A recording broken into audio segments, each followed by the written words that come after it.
రాజకీయాల్ని బాధ్యతగా భావించినప్పుడే ప్రజలకు మంచి పాలన అందుతుందని ఉప ముఖ్యమంత్రి పవన్ కళ్యాణ్ అన్నారు.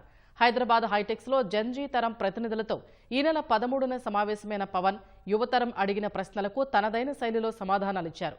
పార్టీలు ఎన్నికల్లో ఇచ్చిన హామీల్ని అమలు చేయకపోవటం, డబ్బులు తీసుకుని ఓట్లేయటం, నాయకత్వం వంటి అంశాలపై యువతతో పవన్ ముచ్చటించారు. బాధ్యతాయుతంగా వ్యవహరించే జెన్జీతోనే మన దేశం సూపర్ పవర్ అవుతుందని జనసేన అధినేత ఉప ముఖ్యమంత్రి పవన్ కళ్యాణ్ ఉద్ఘాటించారు. హక్కుల గురించే కాదు, విధుల గురించి ఆలోచించాలని యువతకు సూచించారు. హైదరాబాద్ హైటెక్స్ లో జనసేనాని విత్ జెన్జీ పేరిట నిర్వహించిన కార్యక్రమంలో యువతతో పవన్ కళ్యాణ్ ముఖాముఖి నిర్వహించారు. వివిధ కళాశాలల విద్యార్థులు, పలు వృత్తుల్లో ఉన్నవారు ఈ కార్యక్రమంలో భాగస్వాములయ్యారు. ప్రసంగాలకు పోకుండా యువత అడిగిన ప్రశ్నలకు పవన్ సమాధానాలిచ్చారు. గెలవటం కోసమే చాలా మంది హామీలు ఇస్తున్నారని, ఆ తర్వాత వాటిని అమలు చేయకపోతే శిక్షించేలా చట్టం చేయొచ్చా అని ఓ యువతి ప్రశ్నించింది. అది చట్టాలతో సాధ్యం కాదని, ఇచ్చిన మాట నిలబెట్టుకోకుంటే వారిని తదుపరి ఎన్నికల్లో ఓడించే అవకాశం ఉందని Pawan బదులిచ్చారు.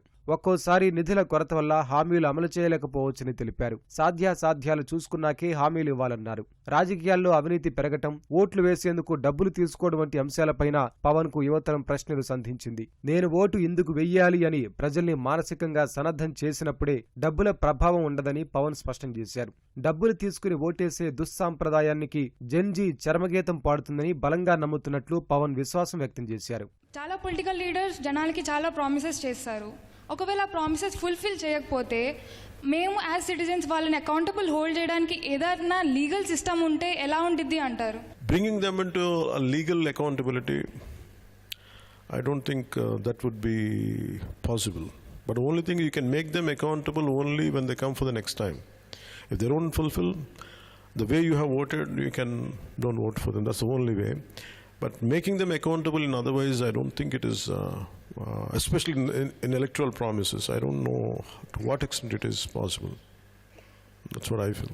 Corruption, it's widely known, and usually political parties are accused of corruption. So when it's widely known, why is it rarely punished, sir? Chettu munda, vittu munda ani untundi. Which comes first? So who corrupted whom? We don't know.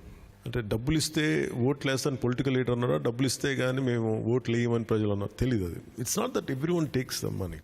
Maharashtra నుంచి వచ్చిన ఓ యువకుడు, మా వద్ద నాయకత్వ కొరత ఉంది, మీరు వస్తారా అని అడగ్గా మరాఠా గడ్డ శివాజీ వంటి గొప్ప పోరాట యోధులను నాయకులుగా ఇచ్చిందని బదులిచ్చారు. తల్లిదండ్రులు, అక్కా చెల్లెళ్లు, అన్నదమ్ములతో ఎంత బాధ్యతగా ఉంటామో దేశం పైన అంతే బాధ్యతతో ఉండాలని పవన్ పిలుపునిచ్చారు. స్వాతంత్ర్యం కోసం ప్రాణ త్యాగాలు చేసిన మహనీయులను గుర్తు చేసుకుంటే స్ఫూర్తి వస్తుందన్నారు. Sir, when are we seeing you in Maharashtra? Don't seek leadership in others. Don't let someone will come and uplift your issues. No. You have to be that. You carry the spirit of Shivaji Maharaj. You carry the spirit of great social reformers there. I think everyone, if we have the same spirit, I think a lot of great leaders will emerge from land of Maratha. I think it is no doubt right now. There is no dearth of leadership in Maharashtra. I think, as you're saying, there must be some gap must be there. I think people, individuals like you, the generation from the current generation should fill the gap. I think that's what I believe in.